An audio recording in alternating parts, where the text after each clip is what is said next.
Thank you, everyone. I'd like to welcome you to the second panel discussion for today. This session is I Have a Dream.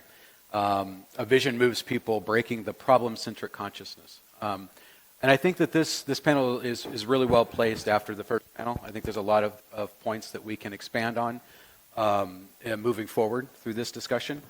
But just wanted to start with some thoughts to sort of set the context of the discussion. As thinkers and designers, we often see that the best results can arise out of the greatest challenges, whether it's in the physical world, such as architecture and engineering, or in the digital realm with software or interface design. We often see that the most efficient and elegant solution is underpinned by a specific set of constraints. Constraints that, having been otherwise in any other situation, would have resulted in a different outcome entirely. And while many of us appreciate that this is a part of the creative process, we're now at the apex of a cycle where problem-centric approaches have run their course. And the challenges that we'll now face in the next 30 years require solutions that sit in a realm beyond problem-centric thinking, where something bigger and bolder is demanded, where we rely on our intuition, our idealism, our longing for a more perfect future to drive us toward solutions to meet the challenges of the greater global community. Whether it's climate change and biodiversity, population migration arising out of social, economic, and environmental change, food security and water scarcity concerns, connecting culturally in a time of increased globalization, as well as all of the new considerations for dealing with the increased possibility of more frequent global pandemics. It is in this space that today's panelists reside, thinking beyond the needs of today and establishing visions of the future that break through the problem-centric consciousness. I'd like to allow our panelists to introduce themselves. We'll start with Jonnie, down at the end. Thank you very much, and thank you for having me. My name's Jonnie Allen. I'm a partner at an engineering firm called Cundall. We were founded in Newcastle and Edinburgh in 1976, and since then we've grown across Europe, Middle East, Asia, and to Australia. We've about 1,000 staff now, and really key to this conversation, I guess, is that sustainability is really at the heart of everything we do, and has been really since we were founded, although not really called sustainability back then. But yeah, it's really part of our kind of belief system as a business, and I think that ties quite nicely into the subject. I should add at the end of that I'm not an engineer. I run the global marketing and business development team. My background is completely different and not very relevant for now. Thank you, Jonnie. Sheikha? My name is Sheikha Azzam. I'm an architect based in Dubai. I'm the director of Studio DS. It's an architectural firm based in the UK. I met my partner, Deeba Salam, in 2018, and we've decided, we need to place ourselves here in Dubai, and that's when, we opened Studio DS Dubai. I'm happy to be here today. Thank you. Jason? Yes, my name is Jason Bruges. I trained as an architect originally, and then set up an art studio nearly 20 years ago, and we're commissioned to create site-specific commissioned work for the built environment, quite often telling stories and basically creating catalysts for discussion. So I like answering questions or posing questions to people through my work, and I also have a studio in London of 30 people that help me work, create this work worldwide. So. Excellent, thank you. And then we also have Virginia joining us remotely. Hi, Virginia. Hello, everybody. Yes, I'm Virginia Gardner, and I'm the founder CEO of Luwatt. I run a company which makes waterless toilet systems that convert waste to energy. And we live in a world where 70% of people do not have access to sewers, and water scarcity is increasing. So there's an urgent need for non-sewered sanitation infrastructures. And our business is a provider of sanitation hardware and system solutions for cities that are seeking to roll out non-sewered sanitation of a high quality. We produce toilets that provide a great experience to the end user, and so we also provide hardware to service providers who serve high-end events and off-grid tourism, including events in the UK such as festivals and also hotels internationally. And we also are working in Antananarivo, Madagascar, and the Philippines and South Africa, supporting the rollout of non-sewered toilet systems. Thank you very much. I'll quickly introduce myself. I'm Matthew Utley. I'm a principal with Grimshaw Architects, and I am a resident of Dubai. I have been for a very long time, and I head up our operations here in the Middle East. And I appreciate the comments from the minister earlier regarding the Sustainability Pavilion. It's something that we're very proud of. If anyone wants to have a chat afterwards about it, I'll be free to answer any questions. So jumping right in, I mean, I set the stage a bit about some of the challenges that we faced and the thinking around those. I think the question is why do we now feel this urgency to move beyond this problem-centric approach and trying to inspire greater change? And what does it take to do that? Virginia, you might have some thoughts on this, considering the issues that you're dealing with within your industry. Thank you. So I think that one of the driving motivators for us is that what we seem to be seeing in recent decades, and as we get almost a quarter of the way into the 21st century, there's more and more warning signs of existential risk to human life as we know it. And that's a very powerful and scary thing. And we really want to address these environmental challenges, but they tend to defy the simplicity of what I would consider sort of the basic problem-centric technology solution approach. The example of using fresh water to flush toilets is a great example because that's actually not just a product. It's linked to an unseen infrastructure and system that it's relying upon.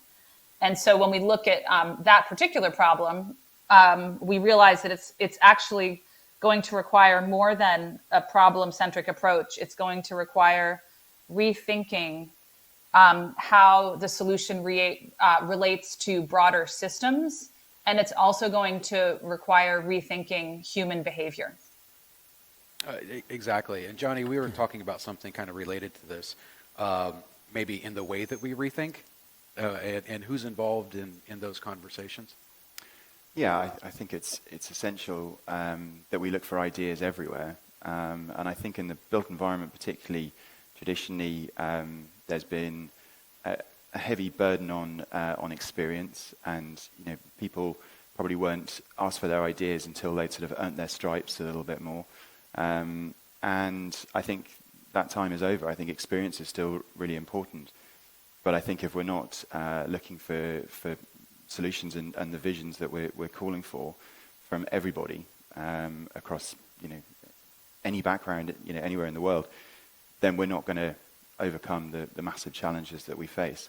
So I think on projects, you might have done 10 years, 15 years, but that's essentially how we've kept doing things in exactly the same way, because if you've seen it enough times, then you're allowed to be the one that decides it. Whereas, the person that's only been there a few weeks and may have a really valid question or an idea or a challenge needs to be heard now, because we're not fixing things quickly enough. So I think for us in the industry that we're in, now's the time to be really kind of getting everybody involved and looking everywhere for the best ideas. Right. So encouraging or supporting the youth engagement as part of that process for different perspectives on not just design but solutions, right? And they'll have different views on the challenges, which results in different solutions or different approaches. Sheikha, we were talking earlier about sort of that approach then, and then how you get beyond the problem to work on the solutions. Well, I think, design is not a linear solution. There are stages. So you first start identifying the problem or the project, and then you look at the solutions of it. So that comes stage 2. So we need to look beyond the problem and find solutions. And when I say solutions, multiple solutions to a design, it's not a one-size-fits-all. However, I think, it's very important, I talk for architects and designers, it's very important to engage in that dialogue with the stakeholders, or those who are actually involved in the development process. Previously, I mean, architects were known as master builders and known as jack of all trades. And we can witness this shift where architects are becoming artists and designing aesthetically appealing building. And there's nothing wrong with that. However, you know, there is a lack of understanding the building anatomy. And I think we need to do more of that. Personally, I think, you know, we can do it through research. And even at Studio DS, we started as a research vehicle, and we continue to work very closely with bodies such as the UK Green Building Council, the RIBA, the UK government, and Dubai government. So, you know, continuous learning and researching is the way for us to work on the solutions. Okay. So thinking in that manner, it's almost setting the solution that's desired and working backwards from that. Yes. And then planning kind of, not in reverse, but you have to vision the idea beyond what a typical outcome might be. So in that context, thinking more broadly, how do we judge the outcome? So what are the tangible results? What are we looking for then if it's something that's beyond what we currently expect? Virginia, I think you had some comments on that. Yeah. Well, one of the things that I would say, and I tend to think back to sort of infrastructure and utility, for basic utility provisions of various types, because we work in sanitation, but of course there's off-grid energy and water are sectors that we know well. And when you think about what has created results, for example, in the off-grid energy space, it isn't just the solar panel, but it's the innovative financing structures and the financial inclusion structures like mobile money that have enabled there to be really rapid growth of the use of off-grid solar in sub-Saharan Africa. So I think solutions look like a lot more than just products. They look like collaboration between creatives and industry and also governments and regulators. So this is a new level of cooperation that is needed for people to address the urgent problems that we face. And that's interesting because it's a broader system that we're dealing with, obviously. It's not a singular industry. It's not a singular profession. It's sort of a collective effort to get to a point where we're offering solutions to the challenges. And Jonnie, we spoke about sort of some approaches to that, looking maybe more about, how do you free yourself from that thinking and look into the future and start to predict or allow your teams, let's say, because you deal with a number of discrete disciplines, right, within your organization. Yeah, so we went through a sort of an analysis of how we operate as a business first up and set a roadmap. And we did the sort of the vision thing first with how we operate and said that we were going to be carbon neutral by 2020 and carbon positive by 2025. And we kind of said when we did it, we don't know how we're going to do it, but that's our challenge. And we hit carbon neutral in 2020, and we're sort of fully on the way, hopefully, to being carbon positive by 2025. But then we started to look at how we do it for our projects. And now we've set ourselves the challenge of all of our global projects across every discipline being carbon neutral by 2030. And really, we've thrown that. We have 1,000 brilliant minds in the business, and we've thrown it to them at all levels and said, you figure this out for your team and your location. And it's been an incredibly empowering process. The team that led it are a mixed team from around the world and of all levels, and it's really empowered people. But yeah, the definition is going to be different if you're someone designing security systems to if you're someone designing building services or structures. But the idea is still there. We've got to do it, and we won't work on projects after 2030 that aren't net zero carbon. So again, we've changed that kind of risk idea that if you don't do it, you have no work. Yeah. Well, that brings up a good point then, focusing on, the move away from carbon. And, as more and more countries move away from carbon-based economic systems, now more than ever, creativity is imperative to vision what those futures are for cities and for industries. So kind of along what you're saying then, freeing ourselves from those constructs that we previously had, what do you think is the way to do that? Is it through education? Oh, absolutely. I think it's interesting listening to the last panel and thinking about these sessions all being about creativity. And I think, I don't know where it's come from, but creativity, I think, has evolved into being something where you have creative people and you have non-creative people. And I think the creativity that we need to fix some of the massive problems that we're facing at the moment, we just need creativity from wherever it comes from. And to do that, I think education particularly, and not just education of children, education that goes throughout people's lives, has to be empowering people to all be creative. And we know it from other things as well, you know, the sort of threat of what AI will do to people's jobs. You know, if you're not being creative, then there's a chance your job may be replaced by a computer. But that's what we have to, you know, unlock the potential. Well, I mean, in our team, we have creativity across everyone. We have engineers, we have coders, we have scientists, architects, artists, but everyone is encouraged to create and come up with ideas, and ideas can come from anywhere. And I think that we've got to free ourselves up to that kind of way of thinking, especially when we've got kind of big problems to. Right. Sometimes the problems are bigger than we can comprehend. But there was something mentioned there just a minute ago that I'd like to touch on, which is artificial intelligence and automation. And it is yes, at one time seen as a threat, but I think now it's being embraced as something quite positive. And there is some research out there that talks about, you know, in the United States, there's some experiments with guaranteed basic income, right, and guaranteeing everyone a salary. And there are some thoughts around how artificial intelligence and automation play into that, to rely for essentially an economic base to then provide value into a system that people then take out without actually doing any work, right? But these are things that sit way out in the future, which will be here sooner than we anticipate, obviously. So looking at artificial intelligence and automation, how does this impact the way that we approach creative work? Like, how do we harness this as creative professionals?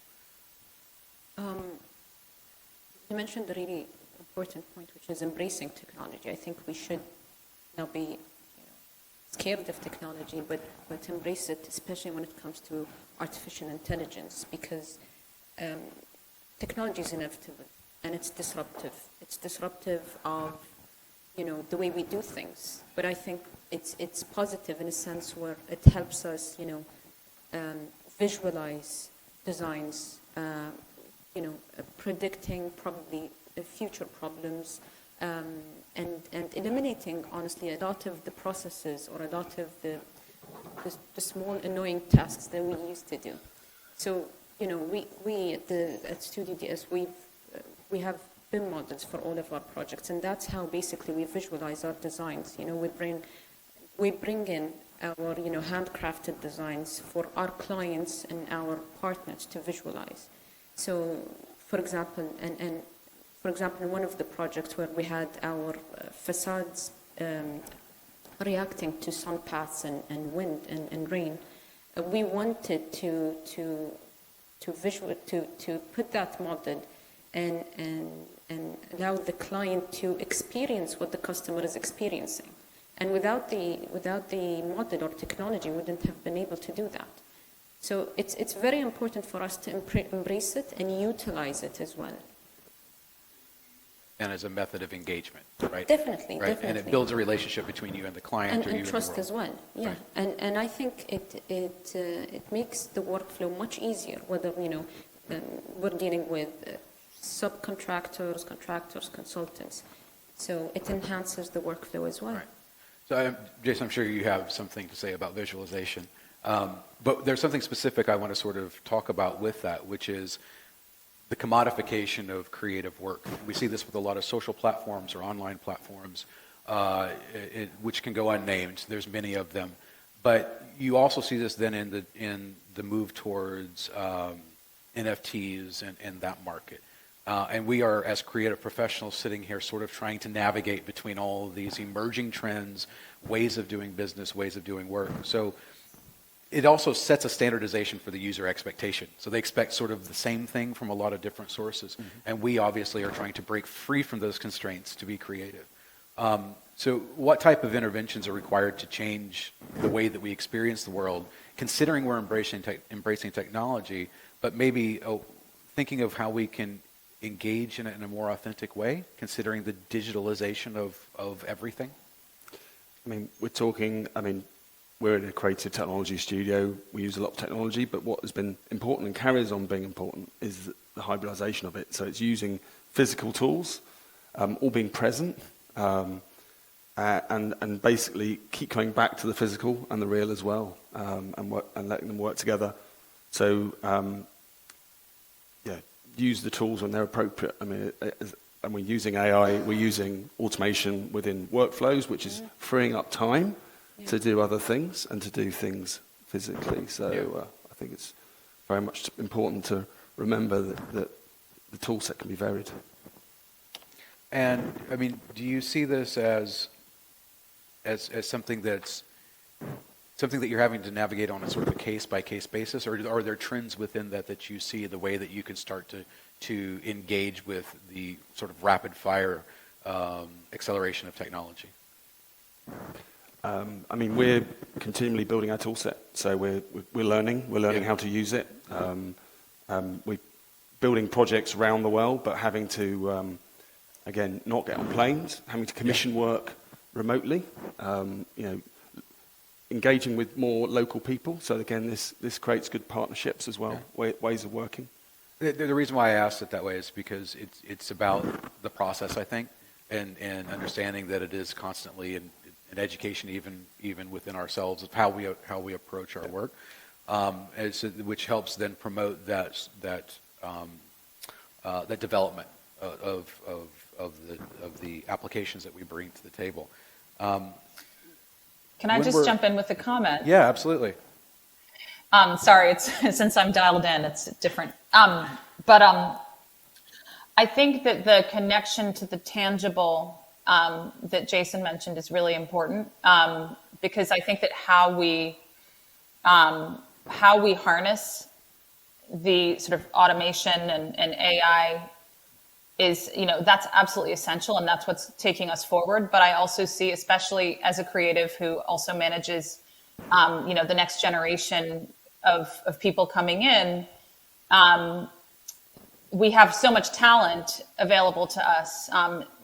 And at the same time, I think that the next generation does tend to be more driven by the sort of virtual, just because of the nature of how they've grown up. And so we do need to keep pulling people back into the tangible, the real, and the here and now, to address the challenges that the world is facing. Which is a very good point.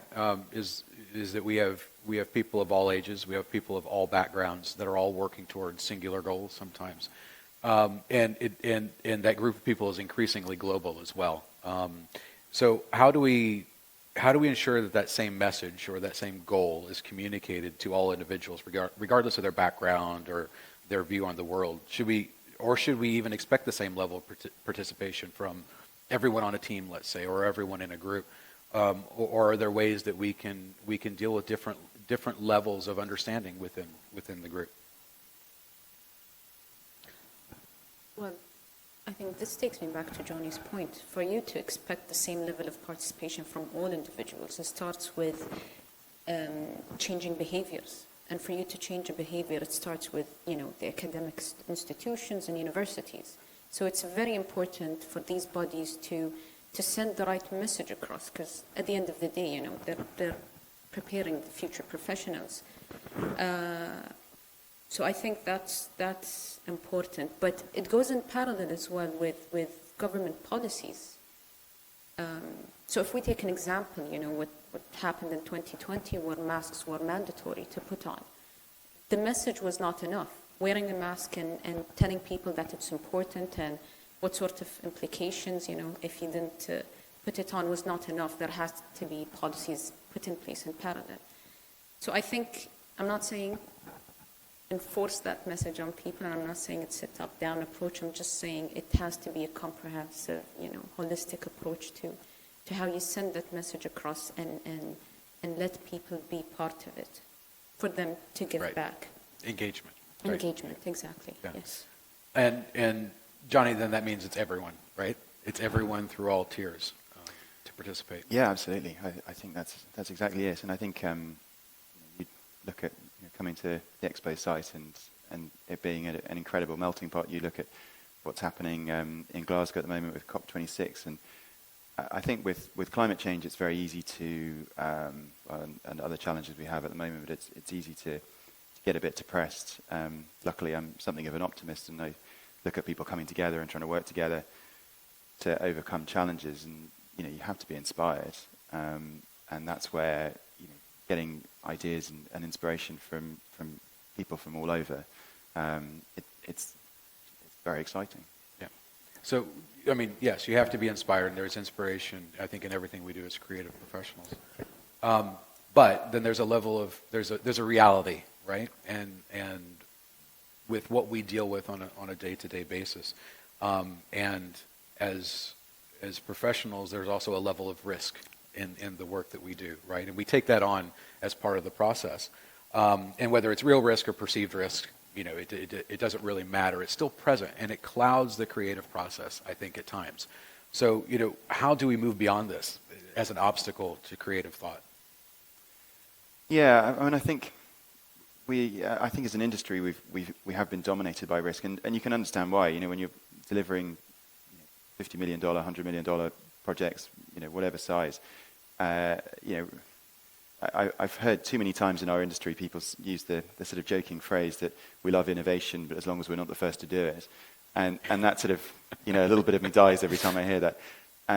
But I think we're at a really exciting point, because I think the whole conversation around risk is changing. I think the risk of doing nothing is now kind of worse for us all than the risk of change. So the climate change is forcing us to innovate, and again, we're seeing incredible changes in the way that people approach things, from worries about stranded assets to worries about climate mitigation.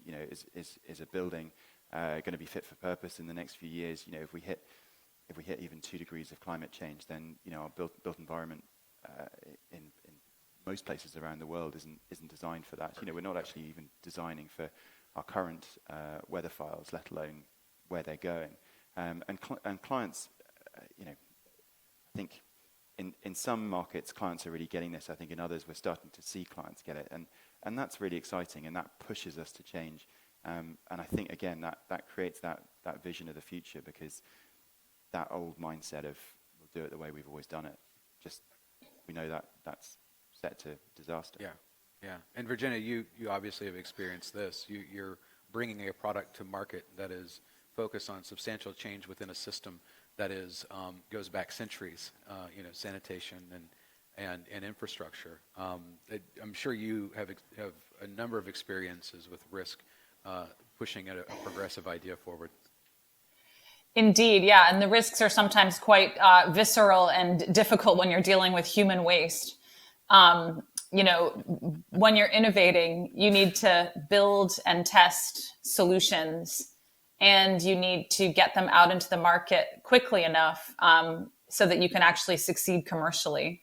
And that's a balance. That's a tightrope for somebody who's setting up an innovative business to walk, because you have to sustain the business and grow, and at the same time keep innovating. I think it's also quite important to find like-minded institutions and businesses and the network and environment around you. And I think we've actually been very lucky to be a UK company. We've received support from Innovate UK. We've been based in London, where there's quite a lot of people working in our space in sanitation and water. So it's important to find that support around you, and at the same time really get your product out there and test and be able to be robust enough to fail on the path to getting solutions. And I guess that means we also rely on a support network to then bring those ideas to reality, and that's the support of government and policy, obviously. Absolutely. Be done without that. So I think all of us here work internationally and probably have a different perspective on that. And just maybe some thoughts on what we see as the importance of government and policy. I mean, for example, for us with Terra, the Sustainability Pavilion, the engagement with DEWA and the other authorities was absolutely fundamentally critical. because of what we were dealing with, the harnessing of solar power, dealing with water recycling systems, and how that fits into not just the vision of the city, but technically within the infrastructure. And there has to be a dialogue between those individuals and those entities to really fulfill on that vision. So how do we coax out that same level of vision fulfillment from government and policymakers to support those ideas? I think as professionals in the creative industry, we can definitely push for that change. However, we expect as well governments to be more agile and flexible. But it's an obligation on us, and we take it very seriously. When we conduct a research or come up with a study, we make sure that it's out there, it's published, it's with the right institutions. And it's a responsibility for us to send that message across. But as I said, it's also important for governments to take it in and be flexible and, adopt and adapt. Whether it be from, passing laws to drafting policies to even, changing building codes if it was required. Because at the end of the day, professionals, designers are on the field. And, in most cases, they have an open dialogue with people. So the message that is sent is important.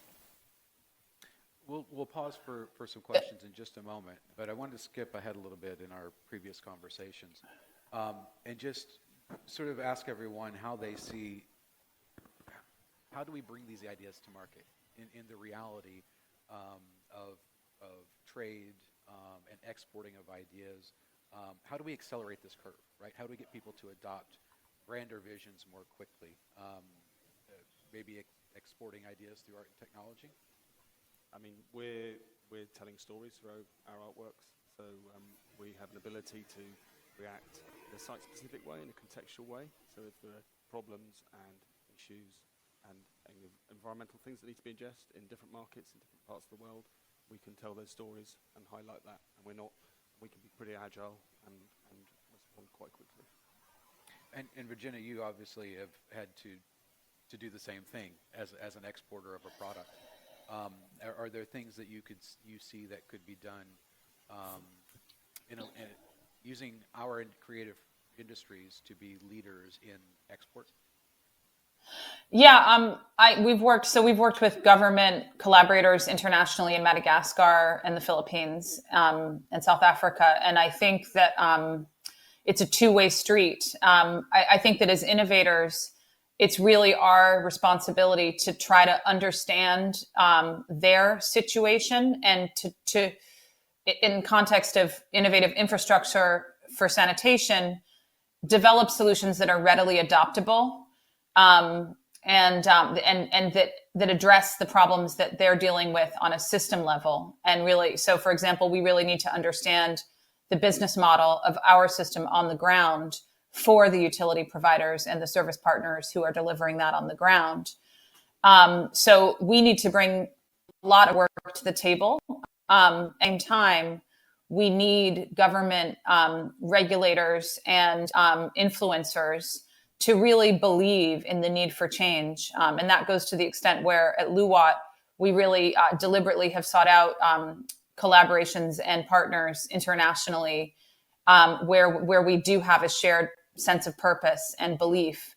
Because it's a very, very difficult thing actually to bring all of these things together and make positive change. But it's also extremely necessary at this point, especially when it comes to basic utilities such as energy, water, sanitation, et cetera, transport. Systems rely on to survive, and the systems that we also need to balance the planet and the environmental situation that we find ourselves in. All right, and I think you brought up something interesting with influencers. I think one of the things that we need relating to this, exporting these ideas globally, is I think we have to acknowledge the influential power of institutions such as Expo 2020 Dubai. I mean, I think this is it's critical to looking at future thought and visions of the future, to have institutions that work proactively in that initiative. And I think that Expo has been, I think they've gone above and beyond in that framework to allow people, businesses, and countries of all different stature to come together and work collectively towards a vision that they had set out. And speaking from our perspective as a business, it enabled us the opportunity to work globally across a number of studios, from Eden, as it was mentioned earlier, and Burrell Happold in the UK, Think in the United States, as well as local partners here like Desert Ink for the landscape and Rice Perry Ellis. It was truly a global collective that worked towards a solution to provide, a product, right, of what we feel is a vision of the future to be implemented in Dubai for Expo. And so I really think that that's critical that we give those types of institutions their due credit for furthering those agendas, and they are critically important in the conversations of our future cities. I think right now what we'll do is we'll take any questions first from the audience, and then any from our online participants that may come in. Are there any questions from the audience? None whatsoever. You got one? Excellent.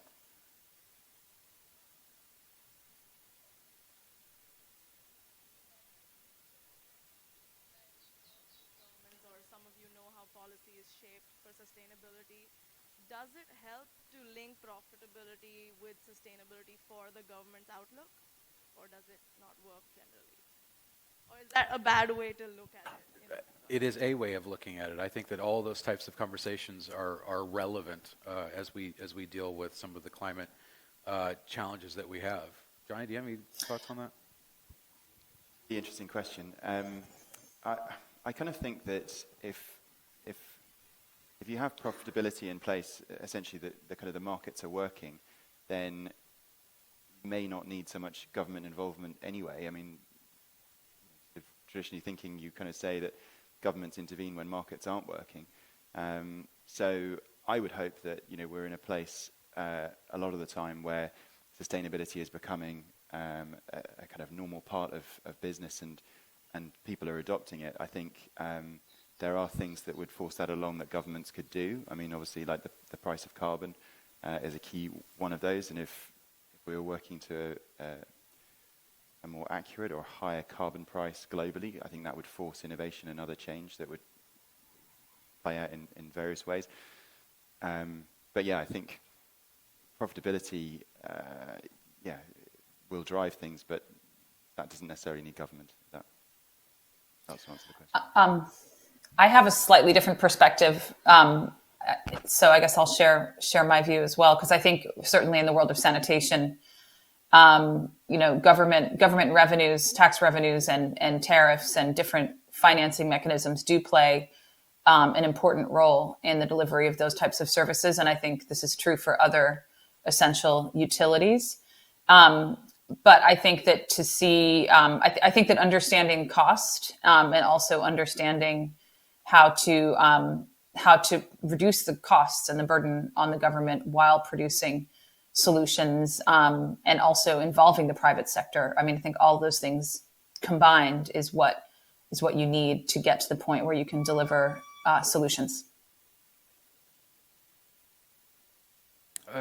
Sheikh, there was something that kind of relates to that. We were talking about net zero pledges, right? And whether they, or these other target-based frameworks, which it goes back to incentives, and whether they actually work. One of the things you were talking about was big data and the ability to capitalize on that. Yeah. I mean, net zero and the race to net zero is such an important initiative, and we've become a net zero SME by signing up to the program, and it's. Are we running out of time? I was just checking to see if we had any online questions. So I was saying, so it's very important for us to work for that cause, the ultimate cause, but the way to do it is purely by having, clean data available for us to conduct these studies, to understand the projects, to be able to execute them and look at even post-occupancy. But without the availability of data, we can't really do much. And I think it's really important for utility companies, for governments to provide this data, especially for the private sector. Yeah. Kind of going back to your question, there's this constant, we go back to this relationship, and that's what it is. It's a joint effort to achieve those things. So while incentives, yes, they start to promote certain agendas, and they do maybe enable accomplishing certain goals. The broader goals need a collective buy-in. So it's sort of a joint venture between the creative professionals and the industry, as well as the governments and the policymakers. Yeah. Yes, please. Oh, yeah, I think that's really well said. In the previous panel, we hear from the creative industries, we hear from film to museums, etc., all these creative industries and how they're facing these challenges with regards to technology. I want to pause a little bit and thank you for the opening note that you had said that great solutions come from great challenges. I think we have great challenge nowadays, given what everybody is discussing here in terms of climate change, urbanization, all these great challenges. Now we have very important industries like architecture and design. We have development, which are very significant for the city. I was wondering if you could say, within your own industries, how do you see how are you, first of all, what are those challenges that you see in the industry going forward, thinking 50 years from now, 100 years from now? And are you doing something about it, or are you seeing something changing? Right. Thanks. Thank you for that. That's actually kind of my final thoughts question in a way. But I like you throwing in the next 30, 50 years on top of that. So maybe we'll just start with Jonnie and then just kind of work down the road and then go to Virginia on your thoughts on that. What are you doing? For the question. It's really interesting. For my thought on that, and I think from a Cundall point of view, it's existing buildings. So we work in the built environment, and I think creating new buildings very sustainably is very doable. But most of our built environment, and the great stats about this for the huge percentage of the buildings that will be in existence in 2050 are already built. So we have to go back over the buildings that we've built that aren't so good, and that's a huge challenge. And that is something that we're looking at very hard. I mean, there's a great stat in the UK. I think we're to hit our 2050 target, we have to retrofit 27,000 homes a week, starting now, and we haven't started. So every week, that's just piling up. We know how to retrofit one home, but this is where the vision comes in. We have to start moving quickly. And yeah, every city around the world, everywhere, it's the same problem. How do you go back over the buildings that we've built when we've not been focusing on this and retrofit them? So I don't have the answer to this, but it is something we're working on. And we are working with property owners, and we're helping them to go through their estate and start with the biggest problems and work back. It's the scale of it that we as an industry and the world have to work on. Jacob? The biggest challenge is designing sustainable buildings. But sustainability, which means, environmentally, economically, and socially sustainable. So, if I'm talking about Dubai, we need to look at the current buildings and study them and know how they perform. And as I said earlier, look at how the building performs even after occupancy, post-occupancy stage. So that's very important. And we need to obviously follow trends. When we look at cities, we plan for cities and we plan for 50 years ahead. But obviously things change. And you can see in Dubai, pre-COVID, you see more developments of studio apartments and one-bedroom apartments. And after COVID, you can see that the type of projects that are being launched are different, are of bigger size, more spacious. But we need to look at these trends and study them and see whether they're actually sustainable long-term. So not just, current immediate solutions. Within my practice in the studio, I think the challenges we have, we're creating works for audiences, we're telling stories, we're drawing people's attention to certain things. So, certainly one thing is, what are the stories we're telling? What are the kind of priorities? There are lots of messages here, from net zero to carbon to pollution to resources, embodied carbon.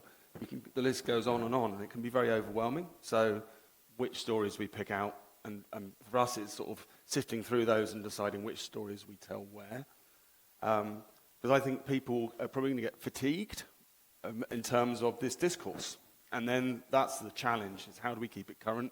How do we keep it interesting and keep people engaged? So that's what we're going to be continually looking at, and testing ourselves, challenging ourselves to just continually disrupt and continually keep it current. Yeah, exactly. Virginia? Well, the challenge with sanitation is that we live in a world today where 80% of human waste is being dumped without treatment. So, and the main kind of incumbent thought of solution to solve that is flush toilets with sewers, but water scarcity and environmental factors mean that really is an outdated paradigms. And we also need to think about waste as energy and nutrient recapture from waste. So I think that there's really a need for more awareness of this problem, but also there's a need for solutions that provide an experience that people value, and that's what we do at Luwat. It's about bringing a toilet to people that they like to use, similar to a flush toilet. And looking ahead, really the challenge that we have is that we need to get these new solutions out into the world at citywide levels and prove the scalability of these and the feasibility of these for the next century, so that we will have more robust, resilient, and environmentally friendly sanitation available around the world. Thank you very much. That kind of concludes our panel. I want to thank everyone for joining us today, for the questions that we've received, and special thanks to my panelists here. I think on a closing note, I think one of the important things is to remember that working internationally is quite important, and I think that's something that our panelists today brought to the conversation is a global perspective within their various industries, looking to provide solutions for specific communities and in specific challenges, but doing it in a global and international sense. So thank you again to my panelists.